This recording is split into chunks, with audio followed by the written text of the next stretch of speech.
میں صوفیہ ملک اور آپ دیکھ رہے ہیں PK نیوز۔ سب سے پہلے دیگر شہروں کی طرح ضلع خوشاب میں بھی 6 ستمبر یوم دفاع کے حوالے سے government primary school Chak number 19 میں ایک پروقار تقریب کا انعقاد کیا گیا۔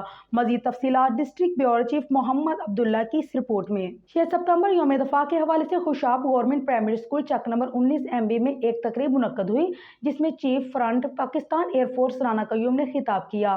محمد عمران سماجی رہنما اور ہیڈ ماسٹر ریاض حسین اور استاد نصرت حسین دیگر نے اپنے خطابات میں کہا کہ شہداء کی کاوشوں کو سلام پیش کرتے ہیں، ان کی قربانیوں کو کبھی بھی رائیگاں نہیں جانے دیں گے۔ وہ اپنے عزیز کی جانب سے میلی آنکھ سے دیکھنے والے وہ آنکھ نکال دیں گے۔